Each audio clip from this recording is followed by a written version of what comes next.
But today, alhamdulillah, out of these shackles of 300 years of oppression, what they call apartheid, keeping people apart racially, this is the white man, he is supreme. Under him comes a colored, a mixture of black and white. They call them coloreds, separate. White man, separate. Colored, separate. Indian, separate. African, separate. Not allowed to mix. Apartheid, keeping people apart. They did it. And they created reservation, like the Americans do for the Indians. The Indian reservations, keep people all apart. Now, my president, de Klerk, he's just made a statement a month or so ago. He said, the book of apartheid is now closed. The book of apartheid, of keeping, that's the system, the philosophy of keeping all these different races apart, has now, that book has been closed. The oppression, the discrimination is now finished. So he said. But that doesn't change the heart and mind of people. It doesn't. By law, you can say, look, don't discriminate, but the heart can't change with that. You need a change of heart. And the only system, the system was to keep the people different church, separate church. The African.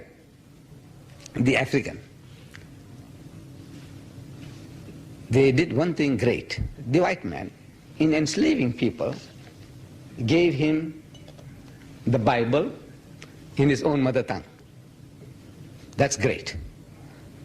The African, the Zulus and the Xhosa and all the other people, they're different tribes and races. They didn't have a written language. They didn't know how to read or write. Any language. They could speak, but they couldn't read and write. So they gave them a written script. They gave them a script to write and their own language to read. And they gave them a book. And there is something in the nature of man.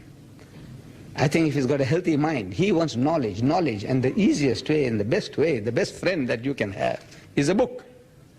Easily available, you can talk to him. The book talks to you, you talk to the book. Reason. So they gave him a book. To every tribe, a book in his own language. How many? For the Africans alone. Altogether, 3,046,000 were given out. It continues. Scriptures in Afrikaans, English and Zulu were most in demand. The most in demand was English, Afrikaans, the language of the ruler, and Zulu. Talking about millions. What have we to offer? They gave them a book, and they gave them a separate church. Everyone a separate church. Separation. Not even in church they'll get together. Not even in death, not in life, not in death. Time and again, when the African, his master dies, his boss, so the poor fellow goes to church to offer a prayer. He's a Christian, belongs to the same church or denomination. But they're kicked out. They say, you careful, what the hell you want here? You know, your prayers are not needed here, get out. Again and again they're kicked out. But they created through this book 3,000 different sects and denominations among the whites, everyone a different church. 3,000.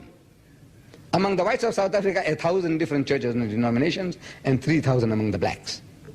Linguistically, sectarianism, you say this is an Anglican, this is the Lutheran, this is the Presbyterian, this is the Jehovah's Witness, this is the Seventh-day Adventist, and on and on and on. 3,000 different churches have been created for them. Very beautiful way of ruling the people. They gave them a book and they gave them a church, a separate church. We have to offer people something. You can't just say, this garb of yours I don't like. You know, this Arab garb. Throw it away. No, if I want to tell you, I must give you an alternative. I said, look, brother, this is a bit, this is coming in your way, you know, working in a factory or this or that, you know, you can get entangled and you can get hurt. So for that I said, look, you need a t-shirt and a jean. You want to work for me? T-shirt and a jean, please. You have to change for this. Or I have to give you an alternative. No sense in just saying, condemning something, this is no good, that's no good, that's no good. No. you have to give an alternative. They have got the Bible and they have got a church. We have to give them a church, a place of worship. And alhamdulillah, the Muslim community, as small as we are, we have today more than 400 masjids in the country.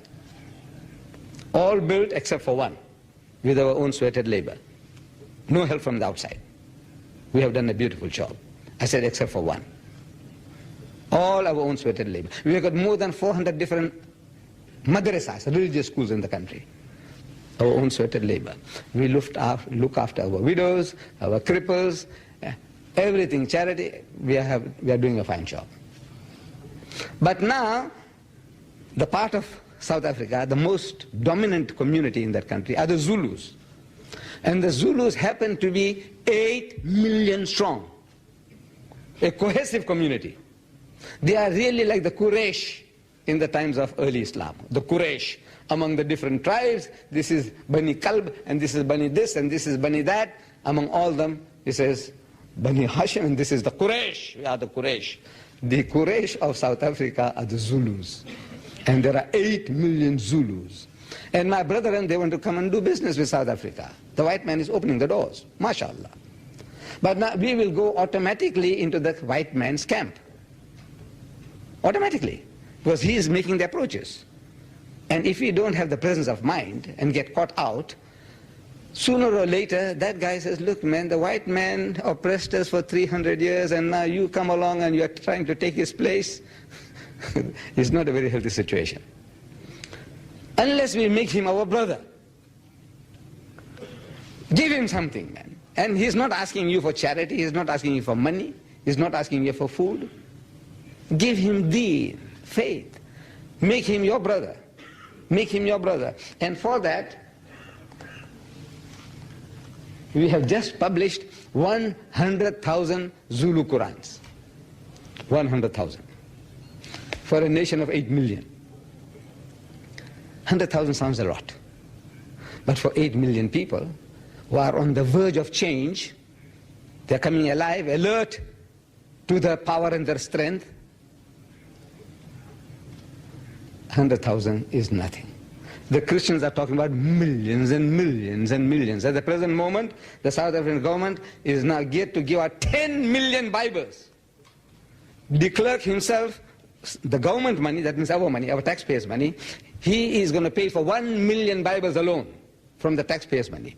And the rest coming from Britain, from the Bible societies, altogether 10 million Bibles are to be given out now. To change, to bring these people to move towards Christ. 10 million Bibles are being offered.